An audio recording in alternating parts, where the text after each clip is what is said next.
Veja no ICL Notícias, segunda edição. Ataque da extrema-direita ao STF. A apuração do ICL aponta a relação entre vazamentos de dados da Receita e a BIM paralela. Na contramão de Toffoli, André Mendonça reduz sigilo do caso Master e dá mais poder à Polícia Federal. Briga interna nos Estados Unidos. Suprema Corte decide que tarifaço é ilegal e Trump responde anunciando tarifa global de 10%. O ICL Notícias, segunda edição, está no ar.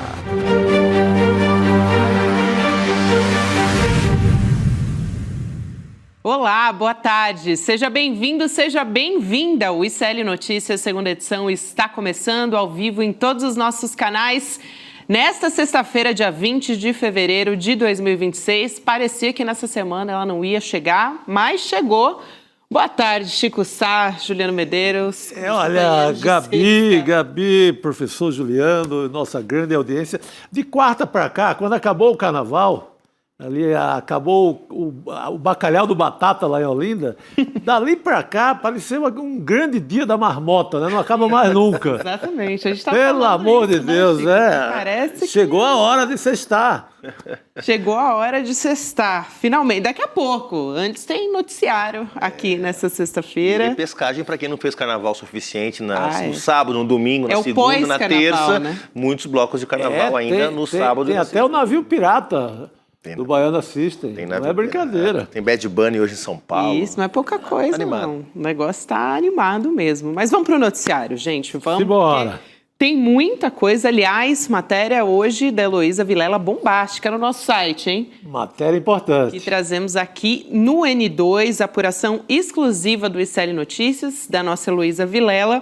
O vazamento de dados dos ministros do Supremo e de parentes deles pode ter conexões com a BIM paralela, a BIM do Bolsonaro. Vocês lembram muito bem da BIM do Bolsonaro. Segundo a apuração, vou trazer aqui todo esse contexto e a gente já destrincha e faz as análises.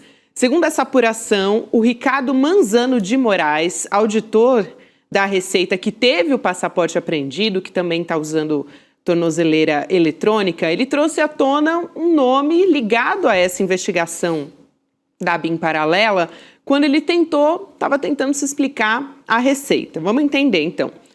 Esse auditor, ele disse ter acessado informações de uma nora do ministro Gilmar Mendes. Ok. E aí a justificativa dele é que ele estava em busca do contato de um amigo de sobrenome Feitosa, que é o mesmo da nora do ministro.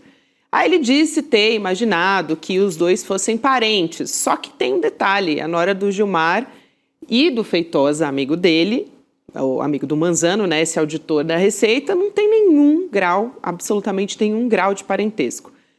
Mas quem que é esse tal de Feitosa que o Manzano dizia que estava procurando? Aí que está o negócio. É o Ricardo Pereira Feitosa, que foi o coordenador geral de pesquisa e investigação da Receita, a equipe de inteligência do órgão, durante parte do governo Bolsonaro. Então, gente, o Feitosa, que era esse nome que ele disse que estava em busca, né, esse auditor, ele foi acusado de usar o cargo para procurar informações fiscais de pelo menos 4 desafetos da família Bolsonaro.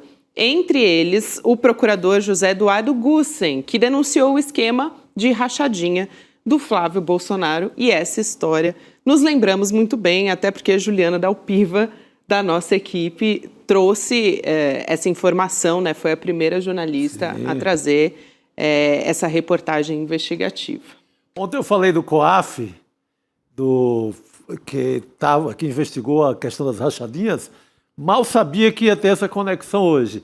Pois é. Mas, olha, tá com cheiro de arapongagem do velho SNI, usando a Receita para vazar dados de inimigos do bolsonarismo. Procurar amigo na Receita, como se o amigo fosse um Facebook, como se a Receita fosse um Facebook. Gente, tem outra maneira de procurar amigo, não tem? Como é que você vai procurar um amigo no cadastro da Receita Federal? É amigo ou inimigo, né? Que amigo é esse? Então, tá uma história muito mal contada. Essa história, ela leva você a começar a ver que faz sentido a tornozeleira lá num dos funcionários, que faz sentido alguma precaução e medidas preventivas. Se você chegou nesse porão de Araponga do bolsonarismo, a coisa muda. Aí você pode rever essa história de dizer que o Xandão abusou. Foi longe demais. Eu acho que aí a gente começa a contar outra história. A Elô Vilela começou a contar outra história. É um desdobramento importante, essas No mínimo, informações. ela trouxe outra linha, a não ser a linha de culpar o Alexandre de Moraes por ser muito assodado e já chegar colocando tornozeleira, enquadrando os funcionários no inquérito das fake news e tal. Já começa a ser recontada essa história de alguma forma. É importante, né? Pelo menos a gente tem um contraponto. A gente tem de um lado ali uma narrativa que pintava o Xandão como o maldito nessa história, que teria se antecipado no caso, e a Elô vem como uma reportagem que planta outra história na nossa cabeça. Olha, parece que tem gente graúda da arapongagem bolsonarista, da extrema-direita, mexendo na Receita Federal. E se tem alguém bem informado em Brasília, para quem chega muita informação sobre eventuais ilegalidades, é o ministro Alexandre de Moraes, que está à frente de um inquérito que já se arrasta há 7 anos, né, desde 2019, que é o inquérito das fake news. Vamos lembrar daquela reunião que expôs o que era o governo Bolsonaro, a reunião do passar boiada do Ricardo Salles, a reunião do ministro da Fazenda da época falando em colocar granada no bolso do servidor público. Aquela reunião horrorosa em que o Bolsonaro fala: eu não vou deixar prenderem um filho meu, eu vou usar sim as estruturas do Estado para proteger a minha família. Numa cobrança ali pública ao Sérgio Moro, que estava na reunião quietinho, constrangido. E ele fez isso através da BIM paralela, fez isso através das tentativas de interferência na Polícia Federal, fez isso através do INSS. Né? Corta para 2026, Chico Sá. Sim. O ministro Alexandre de Moraes, cobrado por parte da imprensa por ter tomado a decisão de colocar tornozeleira eletrônica, medidas cautelares, coletar os passaportes desses auditores que teriam acessado dados sigilosos sem autorização judicial. Vamos lembrar, eles não podem usar o cargo que eles têm para mexer no sigilo de nenhum cidadão brasileiro. Isso. Seja ele apresentador de CL, seja ele ministro supremo, seja ele amigo ou inimigo do governo. Né? Não pode acessar esses dados. Né? Se ele fez isso, ele cometeu um crime, ou pode ter cometido um crime. Se ele tiver vazado essas informações, Chico Sá, é um outro crime. O que a Heloísa Vilela está nos trazendo? Algo que nós comentamos aqui ontem, que possivelmente o acesso a esses dados tinha motivações políticas, né, de amigos ou de inimigos de autoridades públicas. Né? Porque ninguém vai lá fuçar nos dados do filho de um ministro do Supremo, como foi o caso do filho do ministro Fux, ou da filha do Gilmar Mendes, ou da esposa do Alexandre de Moraes, se não quer encontrar alguma coisa que possa causar algum tipo de constrangimento ou de questionamento institucional ao STF. Então, de alguma forma, o que ele está levantando é a hipótese, porque, claro, o fato dele conhecer um bolsonarista que trabalhou na BIM paralela não quer dizer necessariamente que o sujeito estava levantando dados para esse amigo ou para o Bolsonaro, o que quer que seja, mas traz aí uma necessidade de investigação mais profunda, porque ontem mesmo nós comentamos isso aqui, né? O grande problema por trás do acesso a esses dados é o uso político que se podia fazer deles em anos de eleição. Exatamente. Juliano, acho que agora a gente entra numa nova etapa dessa história do vazamento de dados dos ministros e também dos parentes, como traz a Heloísa Vilela. Recomendo que vocês leiam a matéria completa no nosso site. Já aproveito para trazer uma notícia que acabou de sair, pessoal. da Procuradoria-Geral da República se manifestando contra o pedido de prisão domiciliar humanitária feito pela defesa do ex-presidente Jair Bolsonaro. Mais um pedido, ele está cumprindo pena em regime fechado na Papudinha, e essa manifestação foi enviada diretamente ao ministro Alexandre de Moraes, que é relator da execução penal do caso da trama golpista lá no Supremo Tribunal Federal. O que já dá para adiantar aqui, porque essa informação acabou de sair, né? A PGR diz que o quadro clínico está controlado e que o tratamento pode ser feito na unidade prisional. Lembrando que ele tem atendimento médico à disposição e também acompanhando o caso dele, tem dieta especial, olha só também o espaço a que dispõe o ex-presidente Jair Bolsonaro dentro da Papudinha. Então, PGR se manifestando contra mais esse pedido da defesa do Jair Bolsonaro. Vai continuar na Papudinha o Jair Bolsonaro, porque tanto o laudo que foi apresentado pela Polícia Federal, tanto a pedido do ministro Alexandre de Moraes, agora a manifestação da PGR é que o Bolsonaro não precisa ficar internado e em tempo integral no hospital. O prisioneiro no sistema penitenciário brasileiro fica na prisão. Ele só fica no hospital se ele corre um risco sério, né, que exige acompanhamento médico 24 horas por dia. Não é o caso do Bolsonaro, que tem problemas crônicos, tem problemas de saúde, mas entre os 13 benefícios concedidos pelo Alexandre de Moraes, quando transferiu o Bolsonaro para Papudinha, está o acompanhamento 24 horas, se necessário for, se ele tiver alguma complicação médica, etc., de equipe especializada e mais, Chico Sá, de médico particular, de médico da família, ou seja, o médico particular do Bolsonaro pode acessar o Bolsonaro quando for necessário, né? Mas ele não precisa nem ir para o hospital, nem ir para casa, vai ficar na Papudinha, vai cumprir boa parte dos 27 anos em regime fechado, porque tentou dar golpe e porque, felizmente, depois de muito tempo, a justiça brasileira resolveu punir golpista nesse país, Gabi. E vai continuar punindo, na verdade, Chico. Já vou trazer uma outra história aqui, mas antes o seu comentário sobre... A Papudinha lá, essa sala que ele está, essa casinha lá do Bolsonaro, virou comitê do PL. O PL faz reunião atrás de reunião. Martelo batido ali, né? Ele não tem saúde para... assim, ele tem demonstrado que tem saúde demais para articular, para conspirar. Ele recebe assim, uma manada de deputados do PL toda tarde, família. É que não dá para receber todo mundo, né, Chico? O Valdemar Costa Neto, por exemplo, não pode. Tem investigados porque não podem, né? Os investigados não podem. É isso que ele quer em casa. Mas, gente, ele tem todo direito de reunião na cadeia, o que é difícil alguém liberar. Nesse sentido, o Xandão é generoso. Agora, Chico, Gabi, uma coisa que está há dias na minha cabeça, eu preciso compartilhar com vocês. Realmente, como o ambiente está melhor no Brasil, com o Bolsonaro sem poder dar entrevista, com o Flávio Bolsonaro viajando para os países governados pela extrema-direita e com o Bananinha nos Estados Unidos. Meu Deus, Está muito melhor, o clima está muito mais respirável, o carnaval foi mais... A saúde mental está melhor, o carnaval foi mais alegre, o Brasil está ganhando Oscar, está ganhando Urso de Ouro, está ganhando a Copa do Mundo daqui a pouco, porque realmente era um peso esses caras o tempo todo destilando ódio, destilando intolerância, destilando violência, não só nas redes sociais, né, Chico, mas nas entrevistas também. Então, de repente, os três fora do país, o outro gravando uns vídeos que ninguém assiste lá, o mais jovem, o Carluxo também ficou mais na dele agora, porque também tem processo rolando contra ele. E o Carluxo é candidato ao Senado, também está na moita, né? Então, assim, um momento nobre, né? Que beleza, né? Realmente o Brasil vive o seu melhor momento. É isso. E você ainda tem a Michele com essa intriga com o próprio Flávio Bolsonaro e ela também não o defende. Então tá perfeito. Tá perfeito.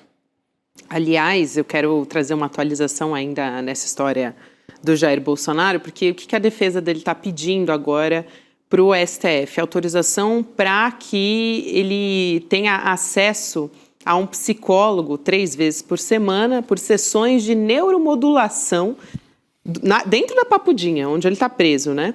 Então, basicamente, o que ele está pedindo é tratamento com psicólogo dentro da prisão. E aí a defesa está solicitando essa autorização para essas sessões 3 vezes isso é interessante. por semana.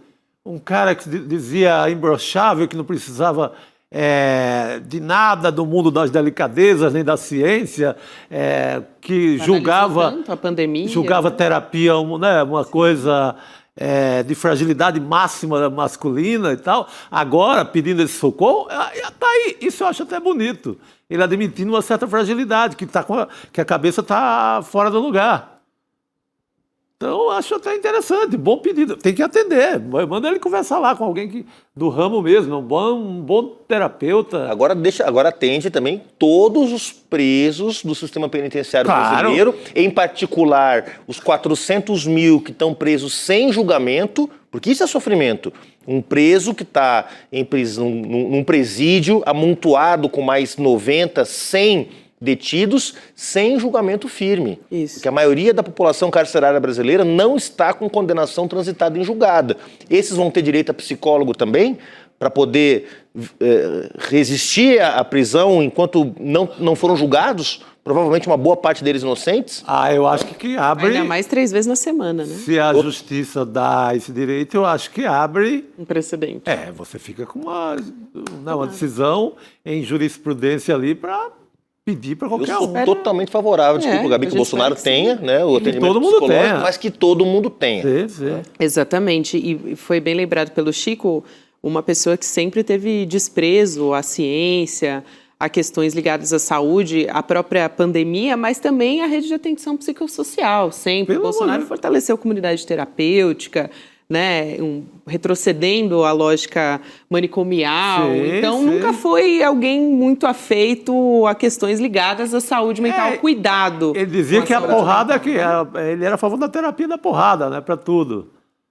Então... Não, falou que malandro, vagabundo, como eles sempre se referiram às pessoas apenadas no Brasil, tinha que ir para a prisão para sofrer, ou seja, não bastava a privação da liberdade. Além de privar a liberdade, que é a coisa mais valiosa que nós temos, a capacidade da gente poder decidir se vai sair de casa ou vai ficar em casa, se vai no mercado, se vai para o trabalho, se não vai, além disso tudo, tem que sofrer. Essa era a máxima do Bolsonaro quando era deputado e depois na presidência, né? Então, veja só, agora que ele é um apenado, porque é disso que se trata, agora não pode mais sofrer. Tem que ter, além das 13 regalias, agora uma 14ª, que é o atendimento psicológico. Mas como nós já falamos aqui, direito do Bolsonaro, mas tem que ser direito de todos os apenados do Brasil. Ele que já é não só suspeito, nem condenado em primeira instância, que tem condenação firme cumprindo pena, um apenado. Isso. É isso aí. Vamos seguir falando dos próximos que vão ser julgados na trama golpista, já que estamos falando de um condenado, né, preso nesse caso. O STF deu início hoje à ação penal contra o ex-deputado federal Eduardo Bolsonaro pela tentativa de obstrução do julgamento do pai, do Jair Bolsonaro, no ano passado. Então, a tendência é que esse caso seja julgado praticamente agora, em abril, segundo as fontes que foram ouvidas pelo ICL Notícias. E o Eduardo, vamos só contextualizar aqui, caso você não se lembre, mas acho que todo mundo que estava aqui no Brasil, em algum momento, viu alguma ação do Eduardo Bolsonaro, alguma trama contra o próprio país.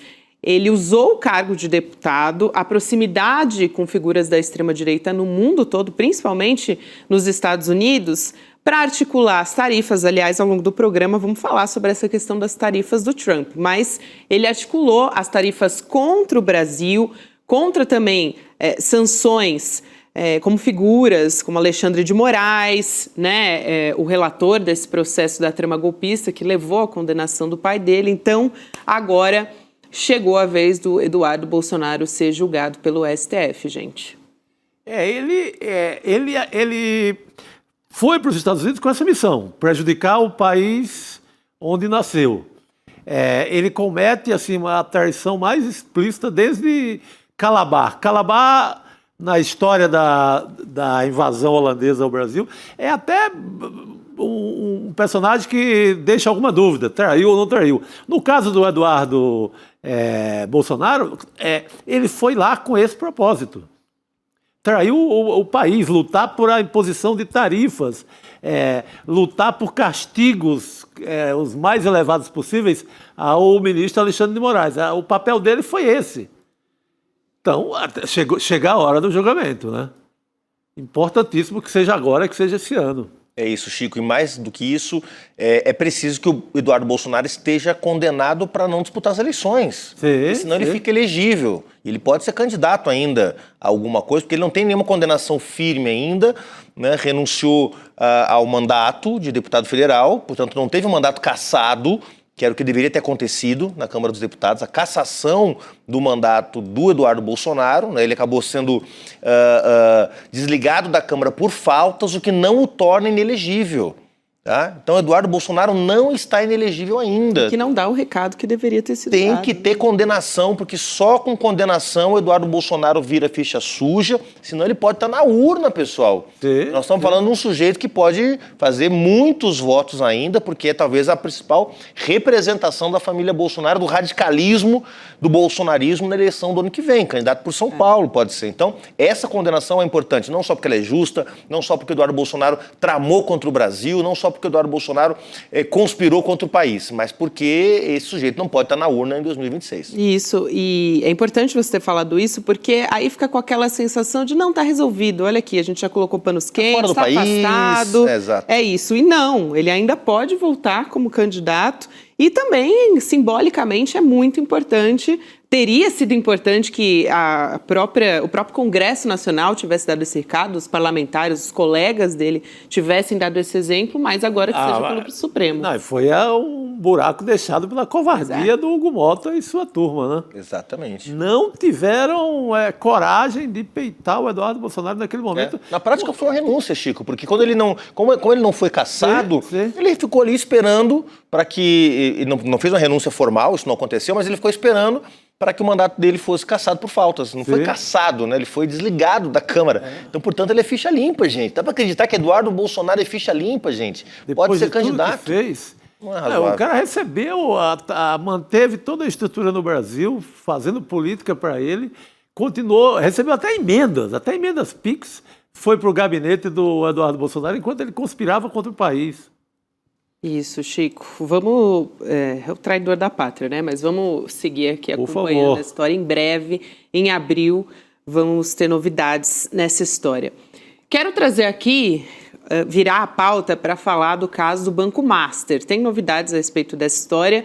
Falamos muito sobre o depoimento do Daniel Vorcaro, expectativa em relação a isso, mas ele, o dono do Master, decidiu não ir à CPMI do INSS, que está marcada agora para segunda-feira, mas deve comparecer à audiência da Comissão de Assuntos Econômicos, que está prevista para acontecer na terça-feira. O ministro André Mendonça já tinha decidido que o Vorcaro não era obrigado a comparecer aos depoimentos e a disposição de ir até Brasília teria mudado, segundo a jornalista Basília Rodrigues, depois do André Mendonça autorizar a ida do Vorcaro ao Congresso, mas proibiu o uso de jatinho particular, só voo da Polícia Federal ou então avião de carreira. O que isso significa, o receio dele, dos aliados, né, nos bastidores? É que o Vorcaro possa ser submetido a um constrangimento no aeroporto e tem a outra opção ainda do voo que é mais reservado, da PF, só que isso simbolicamente deixaria o Vorcaro marcado como um criminoso. Então, toda essa história também está sendo colocada ali para mudar os planos em relação a Brasília, Chico. Eu acho que a CPI, ela tende a virar, em ano de eleição, aquele velho palanque, né? Fica a oposição de um lado, os governistas, e disputando ali a carniça para tirar ali uma fagulha qualquer de informação e explorar isso politicamente. Eu acho que na comissão fica de bom tamanho, dependendo do clima, se não for aquele clima meio que o bolsonarismo faz normalmente, de mal deixar a governista perguntar alguma coisa ou ter algum tipo de esclarecimento, é um bom lugar para ouvi-lo. Mas eu acho que esse senhor ele deveria ter continuado preso para começar. Não é nem se vai de jatinho, se vai de primeira classe, segunda classe. A questão é que estão dando muito mole a ele. Ele não era para ter esse direito a estar em liberdade agora. Ele foi muito beneficiado naquele momento daquela confusão jurídica que o Toffoli pega para ele o caso, deveria ter deixado na primeira instância, e a justiça derruba a prisão dele. Ele deveria estar preso, sendo ouvido na cadeia. Olha, já pararam para somar o tamanho do rombo, do prejuízo que esse senhor deixou por aí? Exatamente. Ele aparece em tudo que não presta no Brasil nos últimos 30 dias. Ele comprometeu, aí não é só ele, aí você tem que jogar os governadores junto, aí você tem que chamar o senhor Ibanez Rocha, de Brasília, Cláudio Castro, essa turma toda que chegou a comprometer, no caso do Cláudio Castro, dinheiro dos velhinhos aposentados do Rio de Janeiro ao investir dinheiro dos aposentados da Rio Previdência no Banco Master. Então, acho que deveria estar preso, sendo ouvido na cadeia. Se vai de jatinho para Brasília, não, pouco importa. É isso, Chico. Até quero trazer as atualizações da parte do André Mendonça, o relator desse caso, né, o ministro. Ele devolveu à Comissão Parlamentar Mista de Inquérito que apura as fraudes do INSS o acesso aos dados sigilosos sobre o Workário e ao próprio Banco Master, que estão sob custódia da presidência do Senado. Então, o que tem nesses arquivos? Dados bancários, fiscais e telefônicos do Workário. A quebra dos sigilos foi aprovada pela própria CPMI em dezembro, só que as informações estavam sob custódia do Davi Alcolumbre, presidente do Senado, né, por decisão do Dias Toffoli, que era o relator do Banco Master até pouco tempo. O André Mendonça também já tinha determinado a retomada da perícia, imediatamente das perícias e depoimentos do caso do Banco Master, e essa decisão também devolve autonomia técnica para os investigadores, só que proíbe o comando da PF, aqui eu estou falando inclusive do diretor-geral, o Andrei Rodrigues, acessar o conteúdo dessas apurações. Então, vou ler aqui rapidamente um trecho dessa decisão, que diz o seguinte: somente as autoridades, decisão do André Mendonça, tá? Que eu estou lendo aqui. Somente as autoridades policiais e agentes diretamente envolvidos na análise e condução dos procedimentos reciprocamente compartilhados é que devem ter conhecimento das informações acessadas, o que lhes impõe o dever de sigilo profissional, inclusive em relação aos superiores hierárquicos e outras autoridades públicas. Então, na prática, o superior hierárquico, ele está falando, inclusive, do diretor-geral da Polícia Federal. Mas tem uns recados aqui, né, Juliano? Quer dizer, fica ali com a exclusividade dos agentes que estão atuando nessas operações, das investigações, e, ao mesmo tempo, dá ao recado de quem pode estar fazendo os vazamentos desse caso do Banco Master, né?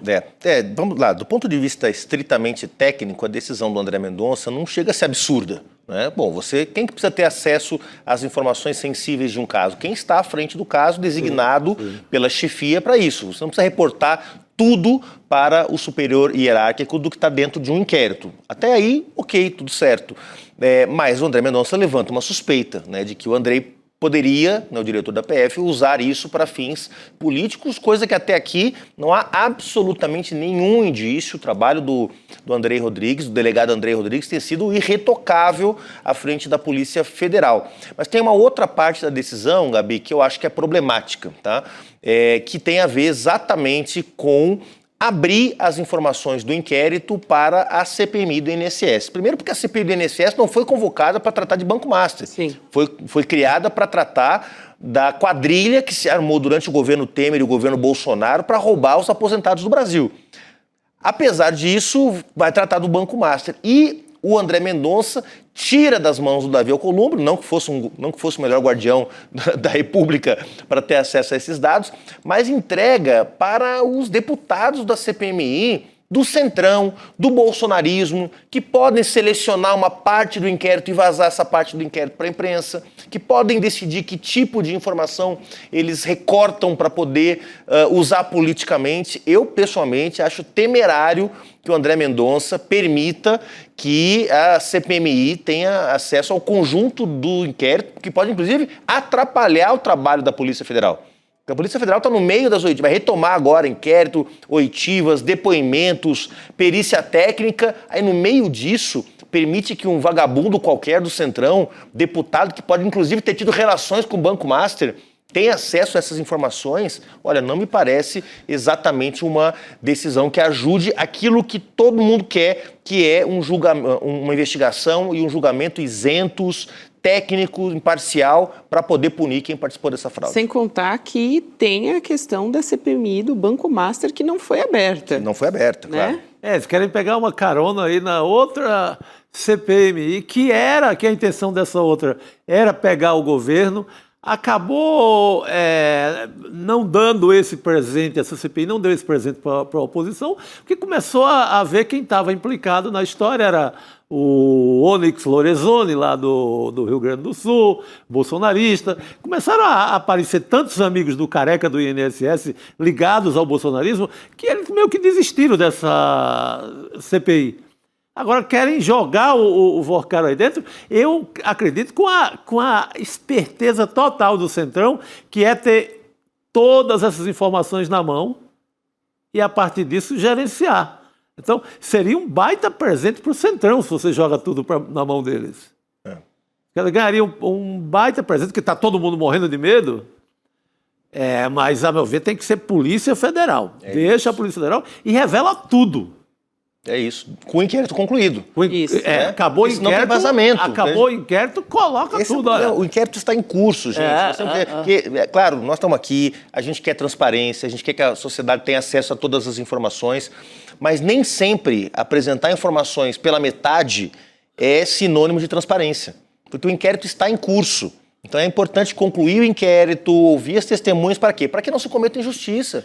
Nesse país já aconteceu isso, claro. Gente, de inquérito vazado pela metade e gente ser condenada antes da hora.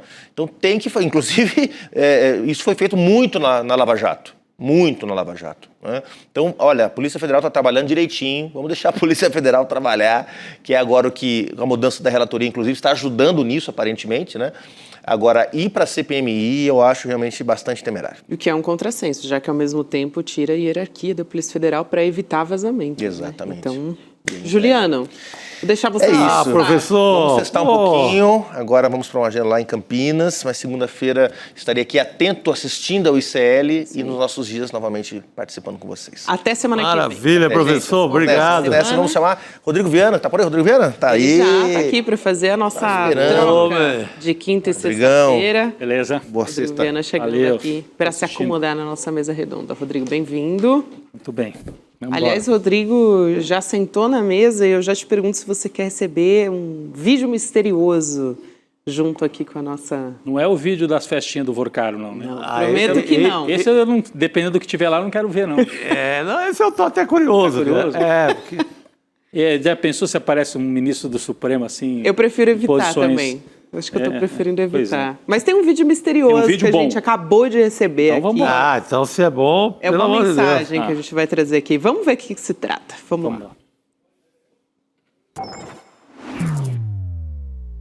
Atenção, apresentadores e todos que estão nos vendo agora. Eu sou o Oráculo ICL. Eu reúno ideias que atravessam séculos e organizo o conhecimento de grandes pensadores. Quando faltam argumentos, eu revelo novos caminhos e, em breve, você poderá me conhecer. Salve a data, 26 de fevereiro.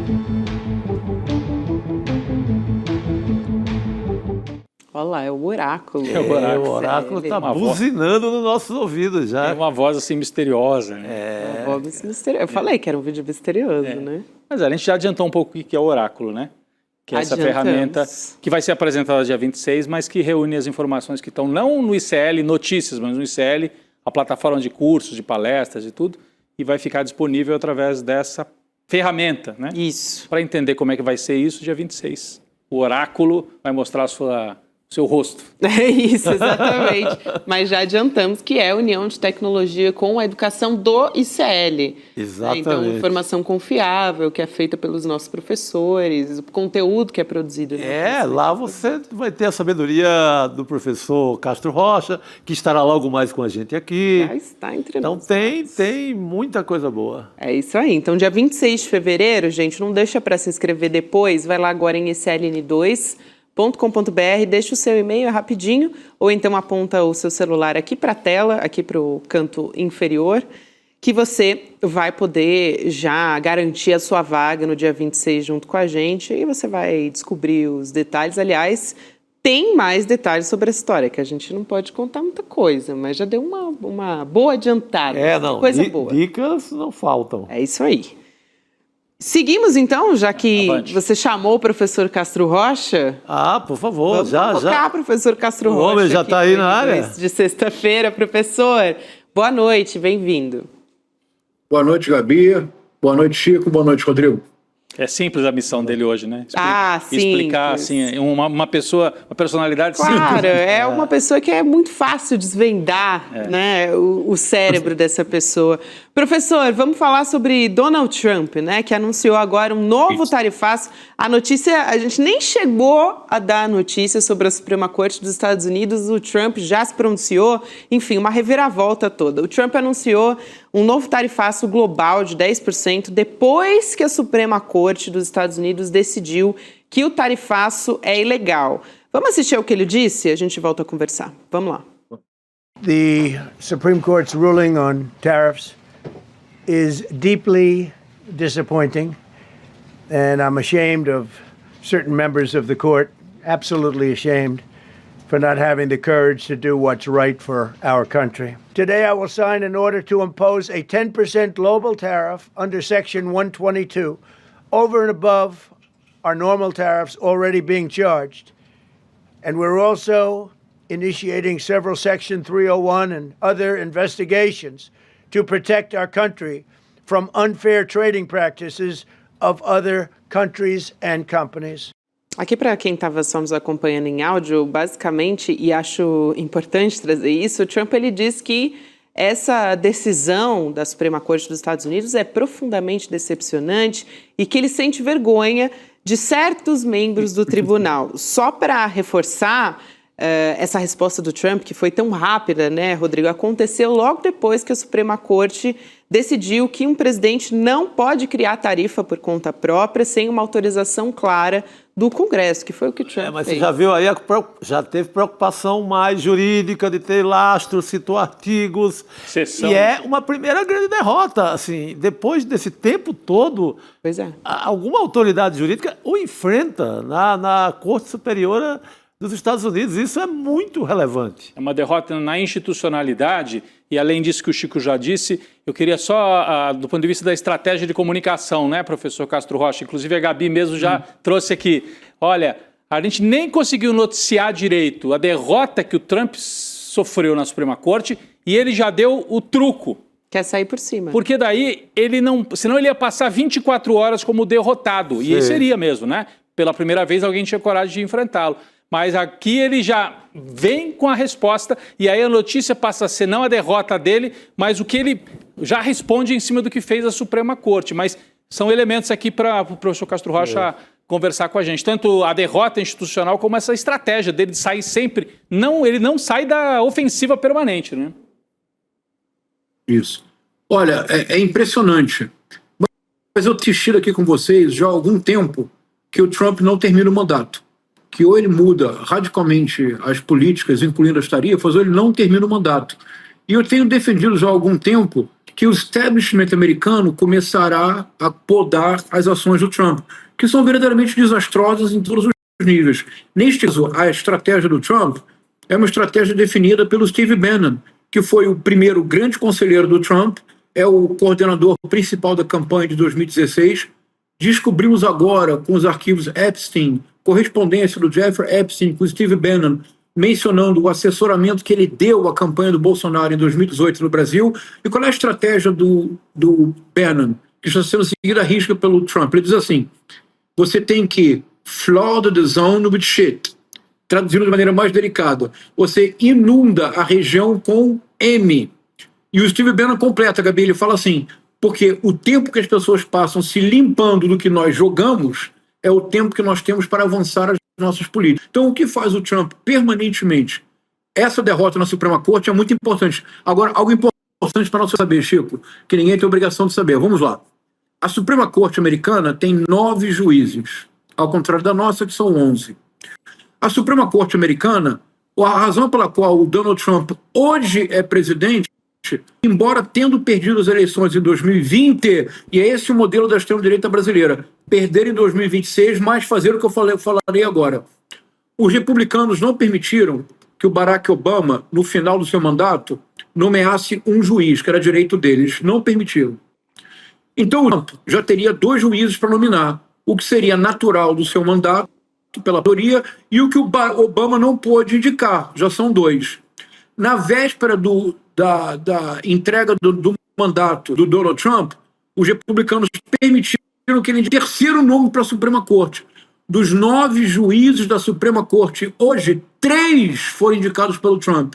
É o maior número de indicados das últimas décadas da política americana. A consequência, mesmo tendo sido questionado em 2 estados e com um processo por lavagem de dinheiro e fraude bancária e de imposto de renda em Nova York, a Suprema Corte decidiu, pela primeira vez na história americana, que um presidente, enquanto estiver no exercício do cargo, não pode ser processado por crime nenhum. Então, as alegações contra o Trump entre 2016 e 2020 foram suspensas somente por isso, Rodrigo. Ele pôde ser candidato. Caso contrário, o Trump teria se tornado inelegível. Ele não foi tornado inelegível porque dos 9, 3 foram indicados por ele. Ele perdeu as eleições de 2020, mas teve uma vitória muito importante, a vitória de mudar a configuração da Suprema Corte norte-americana. Agora, que esta Suprema Corte tenha feito o que fez hoje tem uma importância transcendente, porque, concretamente, o establishment americano não aguenta mais um ano do governo Trump. Não é possível. Aumento das tarifas, aumento do custo de vida, a anarquia institucional, o ICE, que age nos Estados Unidos. Uma comparação importante para ser feita aqui, Gabi. Todo mundo sempre fala das SS, não é?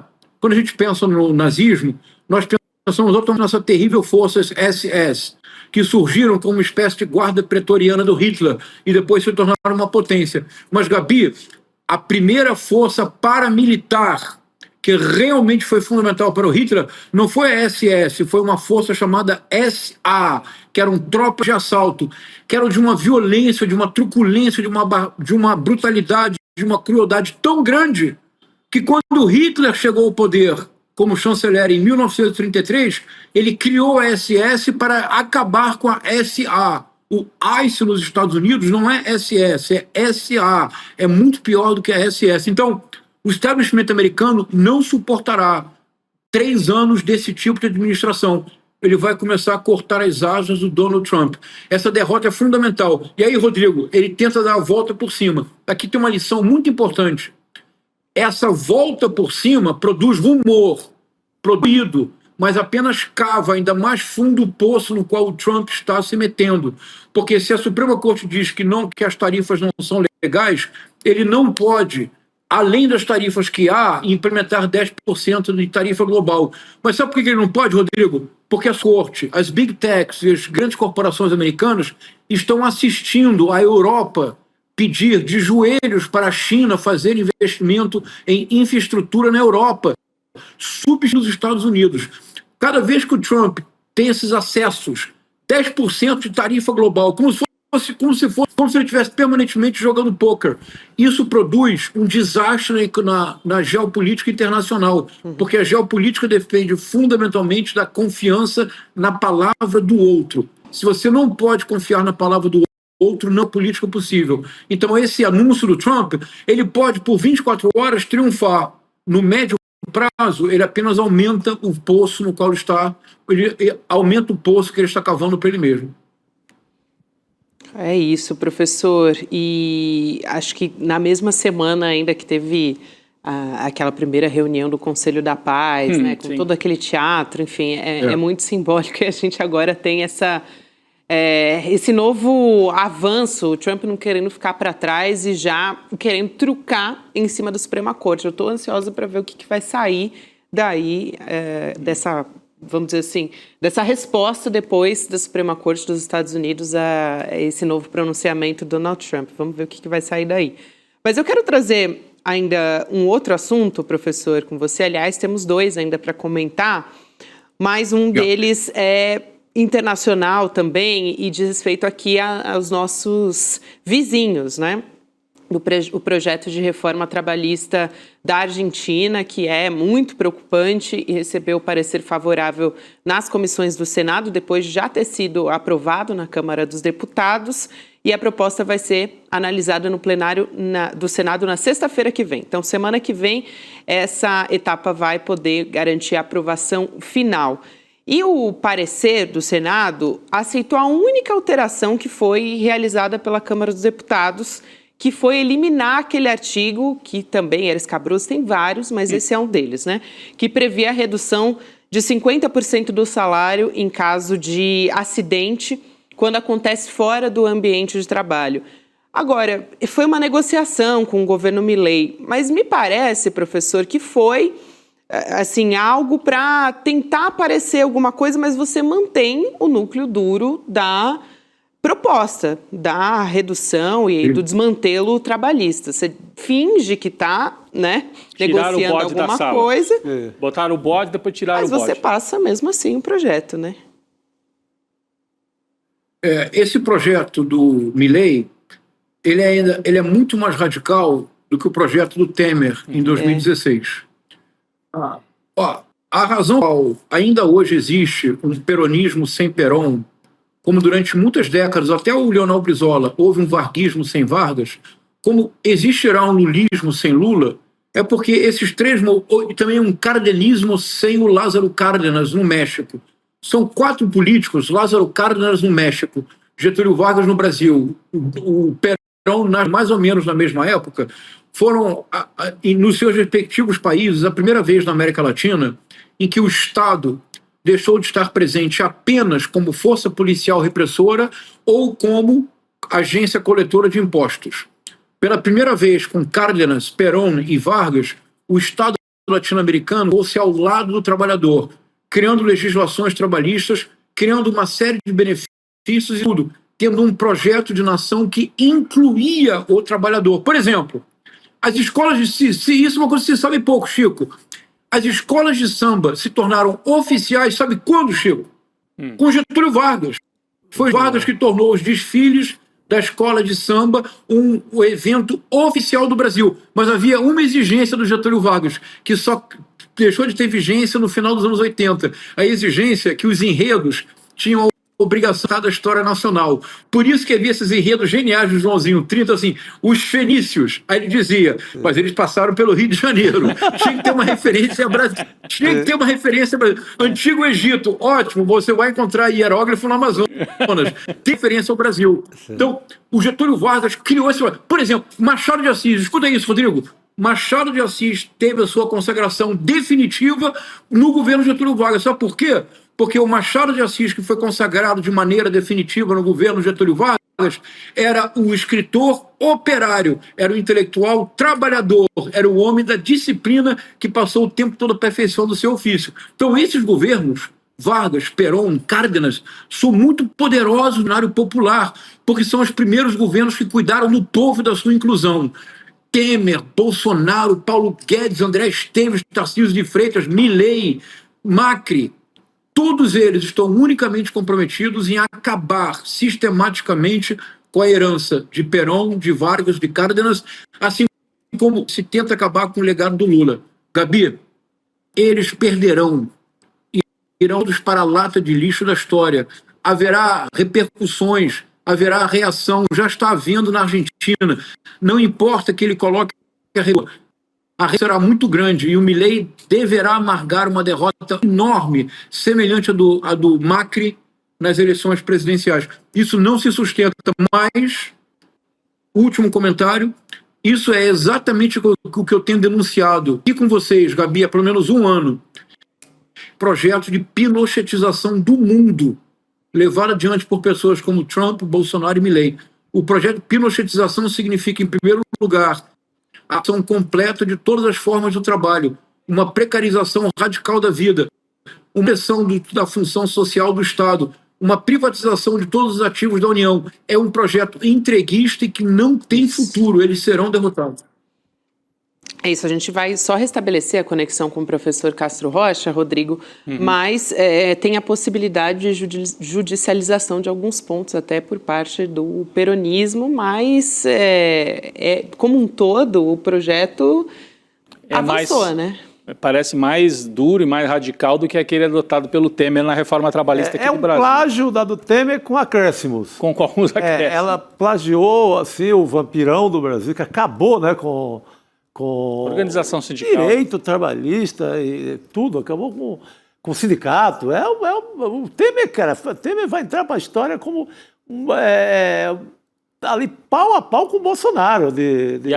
E ali foi cirúrgico, né? Governo ruim, viu? Chico, porque eles imaginavam que ali o Lula estava preso, então tinha que desmontar aquela estrutura que, de alguma maneira, tinha sido não construída pelo Lula, vem desde a época do Vargas, como explicou aqui o professor. Mas a máquina sindical, que já não era tão forte, mas ainda tinha uma força enorme, precisava ser desmontada para você desmontar esse campo político que se organizava em torno do Lula. Essa era a ideia, né?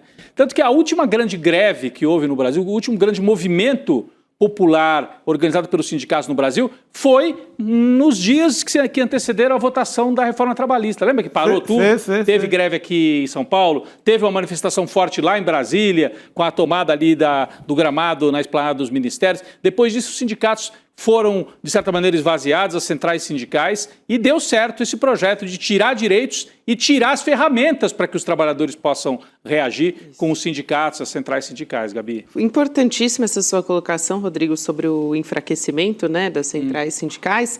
E tem um outro elemento aqui só para incluir, que é como a imprensa está sendo tratada nessa cobertura, porque o governo Milei criou o que eles chamaram ali de zonas exclusivas e fizeram uma espécie de ameaça assim, à imprensa. Tem muitos riscos dessa cobertura, não sabe?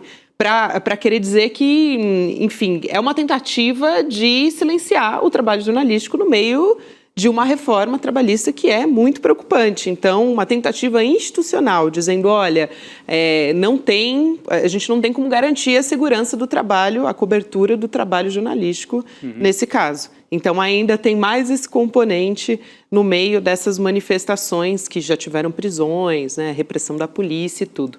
Mas posso seguir aqui com outro assunto? O professor Castro Rocha está de volta com a gente. Reconectando, no caso Epstein, a gente volta para falar dos Estados Unidos, professor, porque você traz aqui, né, vai mostrar para a gente o que pode ser uma estratégia do Departamento de Justiça para dificultar a pesquisa nesses arquivos, né? É muito preocupante isso. Então, você mesmo, professor, fez buscas no site do departamento. Conta pra gente como é que foi essas experiências e as observações. A gente tem aqui algumas telas separadas, pode ir chamando, a nossa equipe vai colocar conforme a sua explicação. Obrigado, Gabi. Gabi, olha que impressionante. Por isso que a literatura é algo tão especial, não é? Porque eu acho que a literatura amplia o nosso horizonte e permite pensar em problemas de uma forma totalmente inesperada. Eu acordei há 3 dias atrás com um conto na minha cabeça. A Carta Roubada, do Edgar Allan Poe. Amo. E eu tinha feito todas as pesquisas do arquivo Epstein. Como o inconsciente trabalha, é extraordinário, não é? Eu disse, o que é isto? Veja, Gabi, vamos lá. Quer ver? Eu preparei para vocês uma sequência. Se você entrar no Department of Justice, você tem à sua disposição a Epstein Library, a Biblioteca Epstein, mas que não tem nenhuma organização, não tem índice, não tem discriminação de documentos, não tem nada. É apenas uma massa bruta de 3.500.000 páginas, 180.000 imagens e 2.000 vídeos. Mas o Departamento de Justiça foi generoso conosco. Gabi, mostra a próxima tela, por favor. A próxima tela é essa. Você tem uma busca completa na biblioteca do Epstein, nos arquivos do Epstein. Isto é, generosamente, o Departamento de Justiça colocou à disposição de todos nós no mundo, os bilhões de habitantes do planeta Terra que entrarem no Department of Justice vão encontrar um instrumento de busca para investigar nos arquivos Epstein, nesse oceano de dados. Eu fui lá, claro, eu escrevi Jair Messias Bolsonaro. Olha o que aconteceu, Gabi. Aí. Nenhum resultado. Eu fiquei surpreso. Disse, como assim? Uma das correspondências mais nutridas é a do Steve Bannon com Jeffrey Epstein.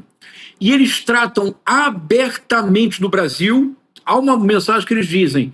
O Epstein diz para o Bannon que o Brasil será mais um capítulo no seu livro. Que livro?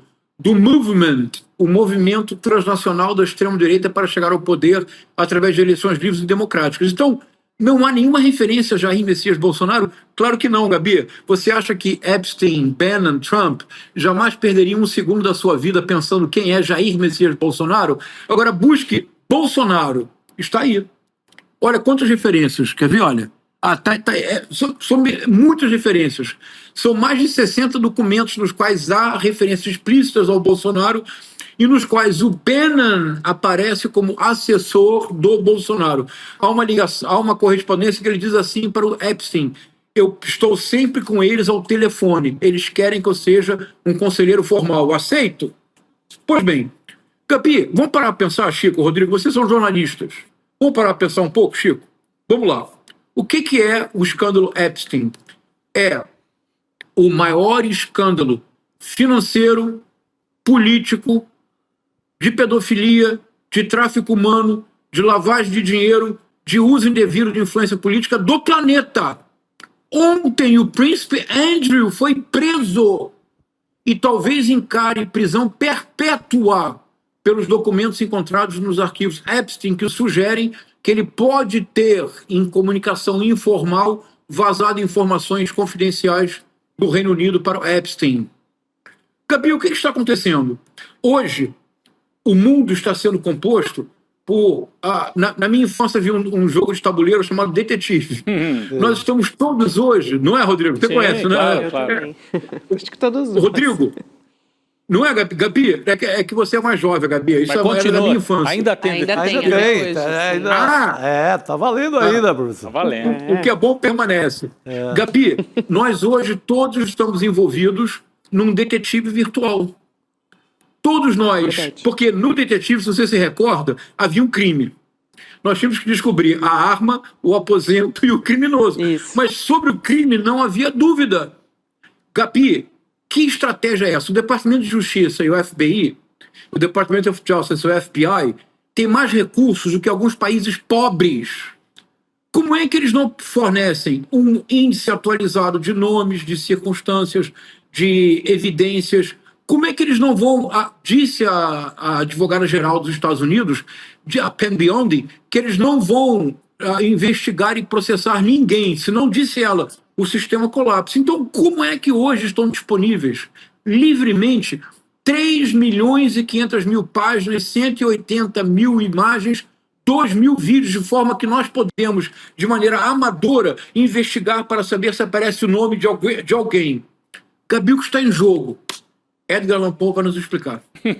Vamos lá, professor. Aliás, eu adoro que toda semana o professor traz algum dos meus escritores preferidos. Aqui eu tive o Contos de Imaginação e Mistério, foi o meu livro de cabeceira por muito tempo. Vamos lá, então. A carta roubada, hein? Abre aspas. Mas, por outro lado, a grande diferença entre ambas as cartas, a sujeira, o papel manchado e rasgado, tão em desacordo com os verdadeiros hábitos de D, e que revelavam o propósito de dar a quem a visse a ideia de que se tratava de um documento sem valor. Tudo isso aliado à colocação bem visível do documento, que o punha diante dos olhos de qualquer visitante, ajustando-se perfeitamente às minhas conclusões anteriores. Tudo isso, repito, corroborava decididamente as suspeitas de alguém que, como eu, para lá me dirigira com a intenção de suspeitar. Professor. Vamos lá. Esse conto é uma maravilha. É de 1845 e faz parte de um conjunto de 3 contos que o Poe escreveu e que é uma coisa rara, Chico, para o escritor. Esses 3 contos, A Carta Roubada é talvez o mais conhecido. Eles forjaram o gênero policial moderno. E aqui há esse personagem fascinante, que é o Monsieur Auguste Dupin, que é o investigador. O que acontece, Gabi? Veja. Uma nobre importantíssima da família real francesa teve uma carta roubada. Essa carta era comprometedora. Por quê, Rodrigo? Você consegue imaginar qual seria o tema da carta para comprometer um membro da família real? Era de teor sexual, claro. Relações indevidas. O mais importante, Gabi, todo mundo sabia que o ministro de reticências havia roubado a carta. E nos últimos 18 meses, ele era o homem mais poderoso do planeta Terra, porque ele tinha aquela carta, a carta roubada, com o segredo do membro da família real. E ele pintava e bordava na política francesa e ninguém tinha coragem de dizer não, caso contrário, havia sempre ameaça de revelar a carta secreta. A polícia francesa foi diversas vezes no apartamento do ministro D, no hotel do ministro D. Vasculharam tudo com os sistemas mais modernos de investigação, um CSI do século XIX, microscópios poderosos, vasculharam a casa várias vezes, reviraram a casa pelo avesso, Gabi, não encontraram. O chefe de polícia desesperado procura o Dupin, diz, eu não sei o que está acontecendo. O Dupin diz assim, ele diz, a melhor maneira de ocultar um crime é deixá-lo o mais evidente possível. Nota de pé de página. A palavra evidência é uma palavra muito bonita, vem do latim videre, ver. Evidência é aquilo que se vê com os próprios olhos e, portanto, não se pode desconfiar. Mas vasculhar a casa várias vezes e o Monsieur Dupin diz, vou pensar como se eu fosse ele. Esse é o X. Vou pensar como se eu fosse ele. O ministro D é poeta, mas é matemático. É um homem meticuloso, ordenado, tudo no lugar. Se a palavra já existisse no século XIX, ele sofreria de TOC, transtorno obsessivo-compulsivo. Tudo exatamente no mesmo lugar. O Monsieur Dupin vai visitá-lo, observando com muito cuidado, colocando-se no lugar do outro e atendendo às expectativas do ministro D, que todos sabiam havia roubado a carta. E ele observa tudo. Ele olha para a mesa. Na mesa, Gabi, há um porta-cartas. No porta-cartas, tudo ordenado perfeitamente. Em frente ao porta-cartas, de maneira ostensiva, visível, um papel amassado, amarfanhado, jogado como se não fosse nada. Mas aí diz o Monsieur Dupin, olha que maravilha, Chico e Rodrigo, Gabi, olha que maravilha. Ele fala assim, mas aquele papel estava desnecessariamente rasgado, mais do que seria normal. E ele conclui, Gabi, que a carta roubada ninguém nunca descobriu, porque era esta carta, amarrotada, amarfanhada, ligeiramente rasgada, como se fosse um nada. Era ela, a própria carta secreta, que estava ali diante de todos, visível o tempo todo. O Monsieur Dupin faz uma estratégia, coloca a carta secreta no bolso, troca por um facsímile, leva e não diz para o ministro D que ele agora possui a carta secreta, de modo que o ministro D continua achando que tem poder, mas já não possui poder algum, porque ele havia deixado tão visível, tão obviamente diante de todos, que as pessoas não tinham olhos para ver. Gabi, Chico, Rodrigo, e se os arquivos Epstein, e se a forma de divulgação dos arquivos Epstein constituírem a carta roubada do século XXI? Diante dos nossos olhos, estamos todos imersos no naufrágio dos dados, com nomes riscados. E qual é o verdadeiro crime que se está ocultando? É a relação íntima, intrínseca, inescapável, inexorável, amorosa, amigável, prazerosa, criminosa de Donald Trump com Jeffrey Epstein. Excelente. Essa é a carta roubada. Eu acredito totalmente nisso. Ou seja, ele despeja 3 milhões de arquivos para que todo mundo fique vasculhando os arquivos e não veja o óbvio, né? O Trump era o grande amigo do Epstein. É só isso. E está na maioria dos documentos. Sem contar que é quase impossível fazer algumas conexões, né? Os documentos espalhados, tarjados. Que já está provado que é isso. Pronto, estava ali a carta. É muito bom isso. Tá na cara. A carta roubada. A prova está ali, sempre a prova está mais explícita do que a gente imagina. É isso. Vai ver, Edgar Allan Poe estava escrevendo uma profecia ali no passado. Não é? Impressionante, não é? Impressionante, professor. Que prazer ter você aqui com a gente nessa sexta-feira, professor. Essa foi uma das minhas preferidas. Não, mudei minha percepção. Mudei minha percepção, professor. Obrigada, professor bom, Castro pessoal. Boa Rocha. noite. Obrigado. Até Boa noite, semana querido. que vem. Bom final de semana. E o cara se sente tão poderoso, esse do conto, que ele deixava o papel em cima da mesa. É isso, escancarado, Eles sujo. não vão achar nunca, eu posso tudo. Posso até deixar esse papel aqui em cima da mesa. Então, o Trump, eu posso tudo. Posso até abrir os 3 milhões de documentos.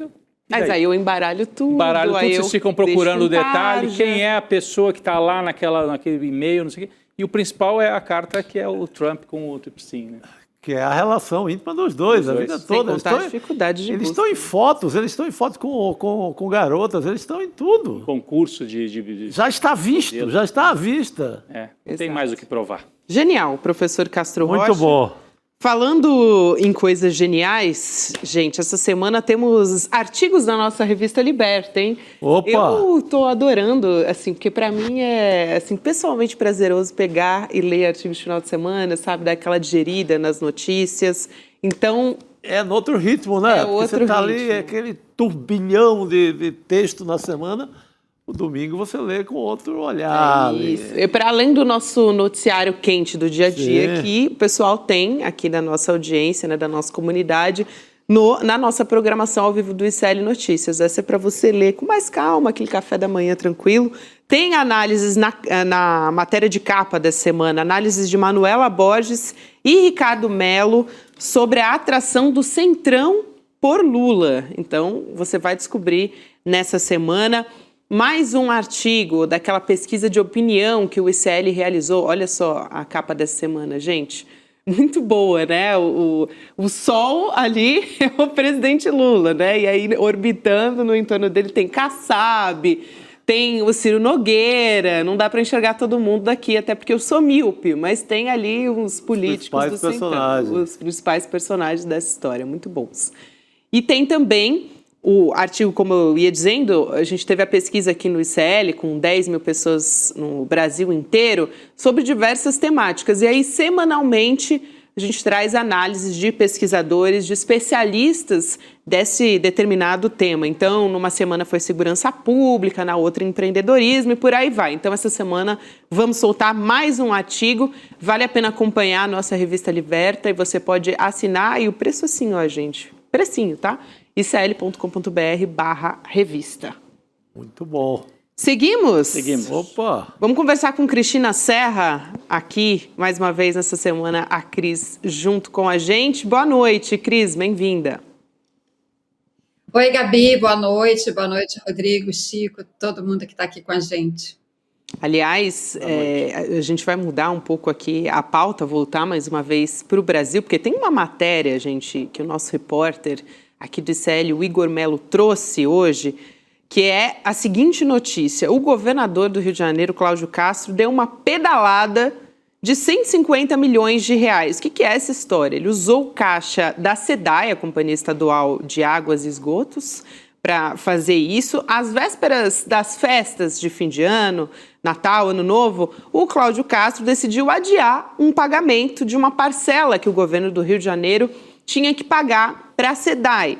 Então, a nova data de pagamento, que vai ocorrer até o final de março, vamos prestar atenção nessa data, porque coincide com a data em que o Cláudio Castro deve renunciar ao cargo de governador para disputar no Senado. Então, a data é uma coincidência, né, Cris? Eu imagino essa pedalada e essa nova data de pagamento. Gabi, o Cláudio Castro, tão enrolado, tanta coisa que ele tem que explicar, né? A gente vai falar disso daqui a pouco, mas enfim, mais agora essa, né? Mais essa informação, mais essa novidade sobre essa pedalada fiscal, é uma manobra contábil, muito intrincada, muito complicada de explicar, como são, em geral, as manobras contábeis, né? Mas que, assim, espremendo esse limão, é isso, é uma pedalada fiscal. Empurrou uma dívida para adiante, mais para frente, né, para poder fazer uma maquiagem, dizer que as contas estão em ordem, né, usando essa manobra com a SEDAI. E com o acordo, o aceite do presidente da SEDAI. É uma empresa de economia mista, mas quem controla, de fato, a empresa é o governo do Estado. Usando desse poder, ele fez, então, essa manobra contábil, essa pedalada fiscal.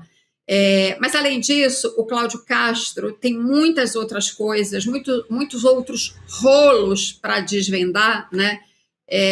Que podem resultar, inclusive, na cassação do mandato dele. É uma coisa que eu sei que a gente vai falar aqui mais adiante, já tem até a data marcada, né, para que seja julgada essa ação que pede a cassação de mandato do Cláudio Castro. É isso, Cris. É importante essa notícia que a gente traz aqui, e a gente está falando do Cláudio Castro, né? Vou atualizar aqui, contextualizar essa história de que a presidente do TSE, a Carmen Lúcia, agendou o julgamento dessas duas ações contra o governador do Rio de Janeiro para o próximo dia 10 de março. Então, em março vai acontecer muita coisa, né? Esses processos podem levar à cassação do mandato. Quem, além do próprio Cláudio Castro, né, são investigados no processo? O ex-vice-governador, o Tiago Pampolha, e o presidente afastado da Alerj, o Rodrigo Bacelar. O Castro e o Bacelar, né, o presidente afastado da Alerj, eles são acusados de terem criado 27 mil cargos fantasmas para empregar cabos eleitorais que garantiram a reeleição do governador em 2022. Então, esse mês de março, a não sei que ele renuncie antes, né, no caso das pedaladas, mas vai ser um mês mais complicado para o Cláudio Castro. Não, estão dando como certo que ele vai ter que renunciar para não correr o risco, né? Ele, pela contabilidade que eu estou acompanhando aqui, haveria maioria no TSE para cassação do mandato do Cláudio Castro. Então ele pode renunciar antes, eu não sei como é que fica a regra jurídica disso, com o processo já em andamento, se ele renuncia, ele escapa daquelas penalidades ou não, talvez a Cristina acompanhe isso mais de perto lá no estado do Rio de Janeiro, mas o que eu tenho lido e conversado com gente do Rio é que pode vir essa renúncia e aí abre-se uma situação estranha, né? Porque o Rio de Janeiro não tem vice, né? Não tem vice, que foi para o Tribunal de Contas, e aí teria que haver uma eleição indireta na Assembleia Legislativa para completar o mandato do Cláudio Castro. Não sei se, Chico, você tem informação sobre isso ou a Cris, né? Não, acho que a Cris está mais amparada em informações. Rodrigo, a situação do Rio de Janeiro é de anomalia, né? Vamos por partes, né? Porque são muitos pormenores aqui para a gente explicar.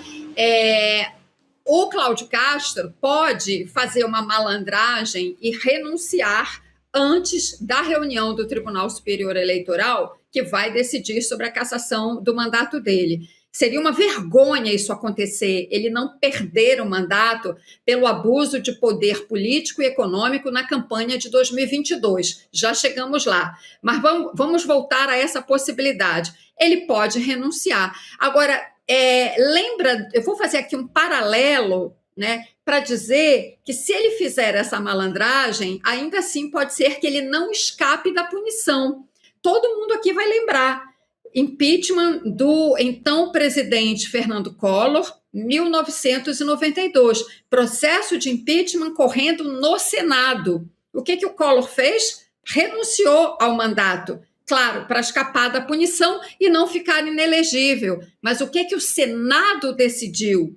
Que a renúncia, justamente por ser uma malandragem, né, não dava a ele, né, não protegia ele dessa punição, e ele, de fato, o processo de impeachment foi até o fim, né, e ele ficou inelegível por 8 anos. Nada impede, portanto, que o Tribunal Superior Eleitoral faça isso em relação ao Cláudio Castro, caso ele renuncie. Esse é um aspecto. Bom, por que ele está sendo julgado no Tribunal Superior Eleitoral? Por algo que ele fez em 2022, na campanha de reeleição dele. Vocês lembram que ele assumiu porque o Wilson Witzel, eleito em 2018 na onda bolsonarista, sofreu um processo de impeachment por corrupção aqui no Rio, e aí o Cláudio Castro assumiu, né? E aí vem esse subproduto do bolsonarismo, que é o Cláudio Castro, que se fortalece, né, durante esses anos, porque em 2022 foi candidato à reeleição. Foi uma denúncia na época, esse esquema de contratação de funcionários fantasmas, 27 mil funcionários fantasmas contratados em alguns órgãos públicos, um deles a Universidade Estadual do Rio de Janeiro. Se não me engano, foi uma denúncia do jornalista Rubem Berta no UOL, uma denúncia importantíssima. Pois bem, olha o tempo que isso leva, gente. Uma denúncia dessa gravidade na eleição de 2022. Nós já estamos chegando às vésperas aqui da eleição em 2026 e o Tribunal Superior Eleitoral ainda não julgou, né? Espera-se que julgue, a data está marcada e que ele perca o mandato. Ele ficaria, portanto, 8 anos inelegível. Aí vamos para o outro aspecto dessa discussão, a sucessão. O vice do Cláudio Castro agora está no Tribunal de Contas do Estado, que era o Tiago Pampolha. Ele teve vários desentendimentos, nunca foi uma convivência suave entre os dois. Enfim, acabou que ele foi para o Tribunal de Contas do Estado, foi secretário de Meio Ambiente também aqui, desastroso aqui no Rio de Janeiro, esse Pampolha, mas agora está lá, né, nesse cargo maravilhoso, né, a gente tem falado aqui dos tribunais de contas, né, está lá com um salário maravilhoso no Tribunal de Contas. Ele é réu, ele era réu nesse mesmo processo também, mas tenho quase certeza que se livrou da acusação. Aí, presidente da Assembleia Legislativa, Rodrigo Bacelar, que esteve preso agora, recentemente, em dezembro, por envolvimento naquele caso daquele outro deputado, TH Joias. Né? O cara aí esteve preso e aí foi solto com medidas cautelares e tudo mais. Quem sobra na linha de sucessão? O presidente do Tribunal de Justiça do Rio de Janeiro, um desembargador, que, aliás, já disse que não gostaria de assumir, né, esse rabo de foguete. Ele não usou essa expressão, obviamente. Tem algum juízo, né? Por motivos óbvios e por tudo que eu expliquei aqui, quem é que quer assumir, né, esse rabo de foguete numa conjuntura dessas? Mas, enfim, na linha sucessória, seria o presidente do Tribunal de Justiça. Aqui, só para fazer aqui a menção que o nosso repórter Igor Melo também foi um dos repórteres que fez essa reportagem, a denúncia, junto com o Rubem Berta, quando eles ainda estavam no UOL, que levou a esse caso que está sendo discutido na Justiça. Dos 20 e tantos mil fantasmas, exatamente. É isso mesmo. O Igor Melo, do ICL. Não tem como não caçar. Essa reportagem assim, era tão minuciosa, tinha ali tudo, ficha de todos os cargos criados, quem ocupou. Você, na véspera da eleição, você cria quase 30 mil cargos, você decide uma eleição. Uhum. Então tem que ter cassação, e essa pessoa que feriu a democracia dessa maneira, ela tem que ficar proibida de participar de eleição. Uhum. No mínimo. Agora, a eleição indireta, né? O presidente do Tribunal de Justiça assume, Cris, e me parece que tem que convocar eleições, não é? Para cumprir, se houver a renúncia do Cláudio Castro, é para cumprir um mandato, uma espécie de mandato tampão, né? No Rio de Janeiro. Interino, né? Então, interino. Então, são duas dúvidas. Quem é que assume... A gente faz dois. Exato, mas... Diga. Não, quem é que assume, né, nessa eleição indireta? E o segundo o Cláudio Castro fazendo essa manobra de renunciar, como a Cristina disse, tem um entendimento já na jurisprudência de que ele não escaparia de ficar inelegível, mas ele vai tentar, ele vai renunciar, aí entra com um pedido de liminar e concorre sub júdice, e pode ser candidato assim mesmo, talvez ao Senado, ele quer ser candidato ao Senado. Então, é uma bagunça no Rio de Janeiro completa em relação a esse final de mandato. Rodrigo, é uma bagunça. Essa é a única palavra para definir o que acontece aqui no Rio. Lembrando que essa causa que está agora envolvendo o Cláudio Castro no TSE, né, é porque o Ministério Público Eleitoral entrou com um recurso, porque a decisão do Tribunal Regional Eleitoral do Rio foi a favor do Cláudio Castro. É isso. A favor. Aí o Ministério Público recorreu e subiu para o TSE. Não se pode esperar outro resultado que não seja a cassação, a punição por esse evidente abuso de poder político-econômico em 2022, que Gabi fez muito bem em lembrar, a cobertura com a participação do Igor. O nome que me veio foi do Rubem Berta na época. E outra coisa, gente... Claro, a gente está falando de um processo, de um julgamento, que tem que ser tudo, né, como deve ser, obviamente, de acordo com a lei, mas eu quero fazer aqui uma observação, né, uma coisa que me deixa muito, muito indignada, é como é que um sujeito como Cláudio Castro, que, como eu disse, é um subproduto do bolsonarismo, né, continua no cargo, tendo comandado as maiores chacinas cometidas por policiais contra a população pobre do Rio de Janeiro. Né? Existe um grupo de trabalho, uma espécie de observatório da violência policial na Universidade Federal Fluminense, a sigla é GENI, não lembro agora o nome inteiro, é um grupo que investiga os ilegalismos, algo assim. Grupo muito importante, um trabalho muito importante. Eles fizeram um levantamento no governo ou no desgoverno de Cláudio Castro, né? Aconteceram 11 mega chacinas, não são chacinas. As chacinas aqui são tão absurdas, né? O número de vítimas é tão grande que existe essa classificação, mega chacinas. 11 mega chacinas aconteceram no estado do Rio de Janeiro sob Cláudio Castro. As mega chacinas são aquelas em que o número de mortos é de 8 mortos para cima. A mais recente foi agora, há muito pouco tempo, outubro de 2025, 121 pessoas mortas no Alemão e na Penha. Então, isso é uma coisa, não é difícil de entender. O Cláudio Castro é aquele do lema do bandido bom e bandido morto, e infelizmente a boa parte da sociedade dá apoio a isso. Mas eu não posso deixar de manifestar a minha indignação, sabe, de saber que esse sujeito é governador do estado, tendo comandado esses morticínios aqui contra a população pobre desse estado do Rio de Janeiro. Exato, Cris, ainda tem mais esse aspecto, a gente está falando dos aspectos políticos, mas esse que você lembra aqui também é fundamental e a gente precisa de respostas para isso. Mas quero trazer aqui, gente, ainda temos notícia, aliás, uma notícia bem interessante, diga-se de passagem, para trazer aqui, que é a seguinte: a esposa do Alexandre Ramagem se considera perseguida por ela ter sido chamada de volta para o trabalho presencial. Olha só que coisa. A Rebeca Ramagem, ela publicou um vídeo nas redes sociais alegando que ela trabalhava remotamente e que não tinha motivo para retornar ao trabalho presencial, que é na Procuradoria-Geral do Estado de Roraima. Só que aí hoje a Procuradoria divulgou uma nota desmentindo a Rebeca. O que a Procuradoria diz em nota? Que ela não exerce teletrabalho desde agosto de 2020, apesar de ela dizer que atua remotamente desde 2016.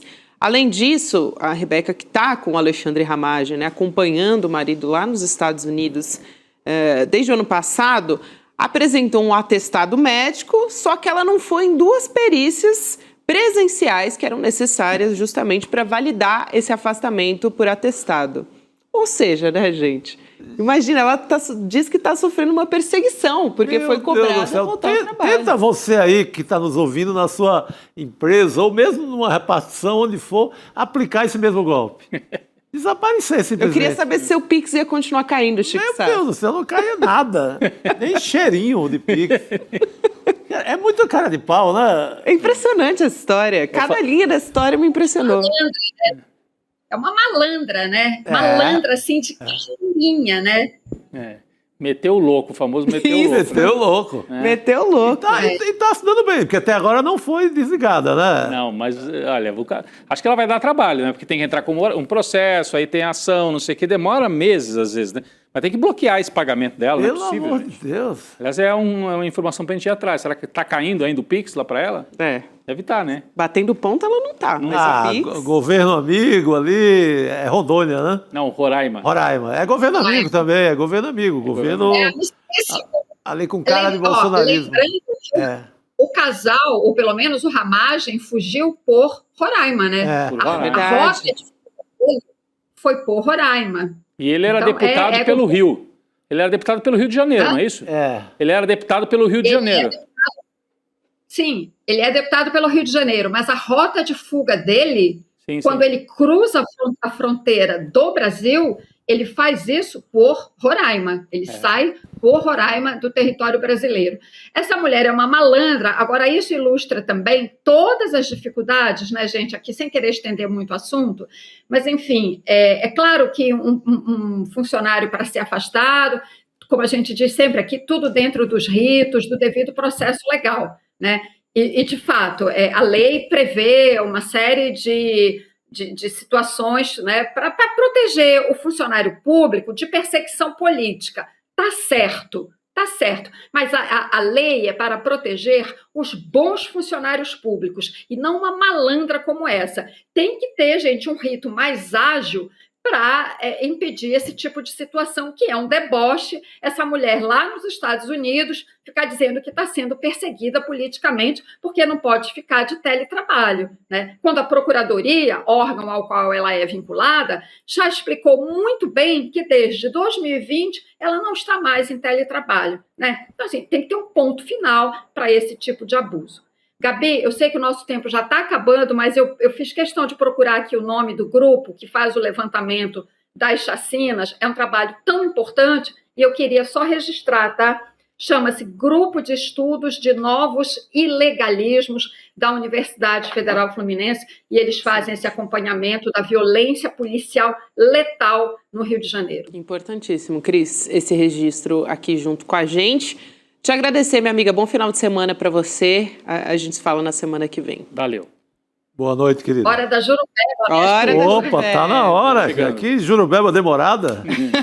Meu Deus do céu. O programa parecia o Dr. Givago. 4 horas de duração. Sabe aquele filme Dr. Givago? Não acaba mais nunca? Dia da marmota, né, Chico? Como a gente falou no começo do programa. De quarta pra cá demorou. Mas vamos de Cine CL, gente. Boa. Só acaba quando termina, não acabou não. Vamos falar do documentário hoje, A Escolha de Laura. A gente vai assistir um trechinho, já volta. A minha dica de hoje é A Escolha de Laura, das diretoras australianas Katie Henkel e Sam Lara. É um retrato de Laura Henkel, uma excêntrica e divertida mulher de 90 anos que toma uma decisão bastante difícil, mas que para ela é muito natural. Laura decide encerrar sua vida em seus próprios termos. O filme foi dirigido por sua filha, Katie, e sua neta, Sam, o que traz uma visão muito intimista da história. É um tema complexo e contemporâneo que cada vez mais deve ser discutido. Fique aí, porque depois do filme eu vou conversar com o escritor e jornalista Adriano Silva, que é o vice-presidente da associação Eu Decido. Não perca, vai ser demais. Até lá. Excelente essa associação e faz um debate muito humanizado, muito cuidadoso a respeito da finitude. Então, esse documentário é imperdível. Nossa, muito bom. Belo assunto. Maravilhoso. Vamos seguir? Agora, para o nosso final de semana? Convoquem o nosso líder. Retomada do carnaval, é isso? Não? Do pós-carnaval. O ano todo é carnaval. Retoma o carnaval. Todo mundo pro Baiana System e o seu navio pirata. Estejam convocados. Com Jurubeba e tudo. Jurubeba, desde hoje. É sem a obediência ao carnaval do Ricardo Nunes, que só podia um tipo de bebida. No nosso carnaval pode tudo. Pode tudo. Tá liberado, então. Tá liberado. Gente, vamos nessa. Final de semana tá batendo na porta aí. Sexta-feira ainda tem bloco de pós-carnaval, então juízo, mas nem tanto. Tem show do Bad Bunny, tem tudo. Tem tudo. Esse final de semana. A gente volta na segunda, pessoal. Boa noite. Visualiza aqui a situação. Você está no encontro da família, você está na mesa do bar com os amigos da escola ou da faculdade e de repente surge um daqueles temas polêmicos.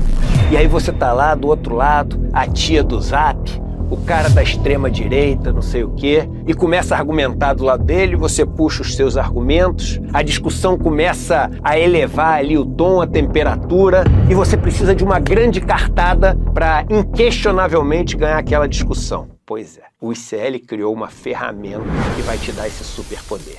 É como se no meio da discussão você pudesse trazer para o seu lado o João César Castro Rocha, o Gessé Souza, a Marilena Chauí, o Michael Sandel, o Domênico de Masi, os maiores professores e professoras do mundo, mas de uma maneira rápida, prática e, detalhe, pessoal. É uma ferramenta que não existe no mundo e é fruto de mais de um ano de trabalho de uma equipe enorme do ICL. Ela muda o jogo completamente. Ela se chama Oráculo ICL e vai ser revelada no dia 26 de fevereiro às 8 horas da noite.